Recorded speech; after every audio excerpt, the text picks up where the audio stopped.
साथ पाठ एक भाषा और व्याकरण। अपने भाव अपने मन के भावों और विचारों को बोलकर, लिखकर और पढ़कर प्रकट करने के साधन को भाषा कहते हैं। भाषा में दो चीजें होती हैं, वाक वाणी और नंबर दो अर्थ। वाक और वाणी दोनों अभिन्न होते हैं, क्योंकि जिस भाषा का हम प्रयोग करते हैं उसमें अर्थ होता है, वह सार्थक होती है। संसार में अनेक भाषाएं बोली जाती हैं। संसार के लगभग 2/3 लोग ये 10 भाषाएं बोलते हैं। हिंदी का इनमें तीसरा स्थान है। भाषा के रूप मनुष्य प्राय दो प्रकार से अपने विचार प्रकट करते हैं। मौखिक भाषा के रूप बोलकर और लिखकर। इस प्रकार भाषा दो रूपों में होती है, मौखिक भाषा, नंबर 2 लिखित भाषा।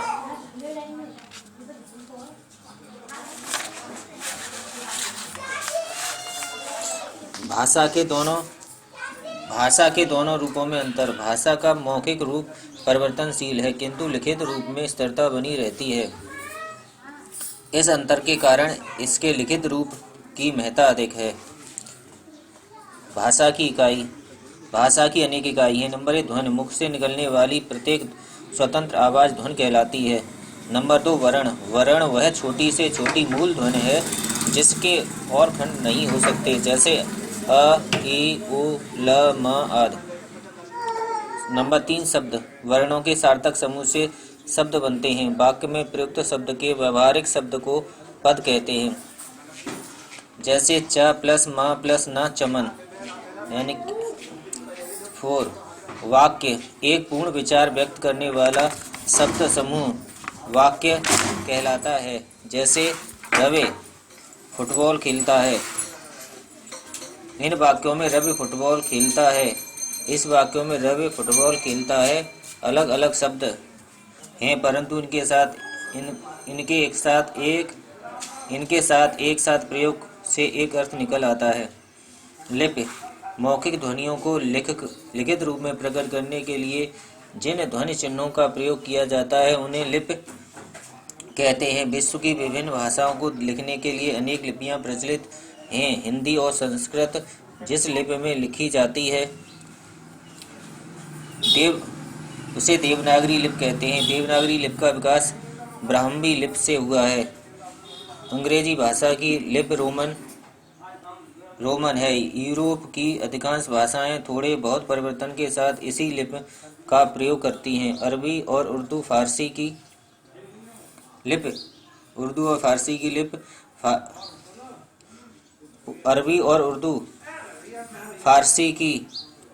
लिपि फारसी है। यह दाईं से बाईं ओर लिखी जाती है। पंजाबी, गुजराती, बंगला आदि भाषाओं की लिपियों का विकास भी ब्राह्मी लिपि से हुआ है। पंजाबी की लिपि गुरुमुखी के नाम से जानी जाती है। देवनागरी लिपि का प्रयोग मराठी और नेपाली भाषाओं में भी किया जाता है। बोली। भाषा के क्षेत्रीय रूप को बोली कहा जाता है। यह एक क्षेत्र तक सीमित होती है जिसमें साहित्य और आदि की रचना नहीं होती और सरकारी कामकाज में भी इसका प्रयोग नहीं किया जाता। हरियाणवी, राजस्थानी, छत्तीसगढ़ी, बुंदेली, कन्नौजी आदि बोलियां हैं। उपभाषा। बोली का विकास होने पर उसका क्षेत्र बढ़ जाता है। ऐसे में पढ़ा लिखा वर्ग भी उसे प्रयोग लाने लगता है और उसमें साहित्य का निर्माण होने लगता है।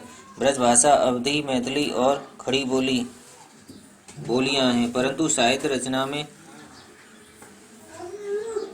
इनका स्थान पाने पर ये उपभाषा बन गई हैं। व्याकरण। किसी भाषा की नियमावली को ही व्याकरण कहते हैं। व्याकरण के विभाग। हम जानते हैं कि वाक्य शब्दों से और शब्द वर्णों से बनते हैं। व्याकरण में वाक्य, पद, शब्द और तथा वर्ण की प्रकृति, रचना और प्रयोग विधि का ज्ञान करवाया जाता है। इस आधार पर व्याकरण के 4 भेद किए जाते हैं। नंबर 1 वाक्य विचार, नंबर 2 पद विचार, नंबर 3 शब्द विचार, नंबर 4 वर्ण विचार। नंबर 1 वाक्य विचार। व्याकरण के जिस विभाग से वाक्यों के भेद, उनके संबंध, वाक्य विश्लेषण, संश्लेषण विराम चिन्हों आदि के बारे में विचार किया जाता है। नंबर 2 पद विचार। इसके अंतर्गत संज्ञा, सर्वनाम आदि पदों के स्वरूप और प्रयोग पर विचार किया जाता है। नंबर 3 शब्द विचार। इसके अंतर्गत शब्दों के भेद, व्युत्पत्ति और रचना आदि से संबंधित नियमों की जानकारी प्राप्त होती है। वर्ण विचार। नंबर 4 वर्ण विचार। इसके अंतर्गत वर्णों के आकार, उच्चारण, उनके संयोग और संधि आदि के नियमों पर विचार किया जाता है। हिंदी भाषा का मानक रूप भाषा का उपयोगी बनाने के लिए उसमें एक रूपता लाने की आवश्यकता है। इसी एक रूपता को भाषा का मानक रूप कहते हैं। मानक भाषा का प्रयोग सरकारी कार्यों व साहित्यों में किया जाता है। हिंदी के मानक रूप का विकास खड़ी बोली से हुआ है। हिंदी भाषा का महत्व। उत्तर प्रदेश, मध्य प्रदेश, हिमाचल प्रदेश, बिहार, हरियाणा, दिल्ली और राजस्थान जैसे बड़े भूभाग में हिंदी मातृभाषा के रूप में प्रयोग की जाती है। विश्व में अनेक विश्वविद्यालयों में हिंदी पढ़ाने का प्रबंध हिंदी का शब्द भंडार 1 करोड़ से भी अधिक है।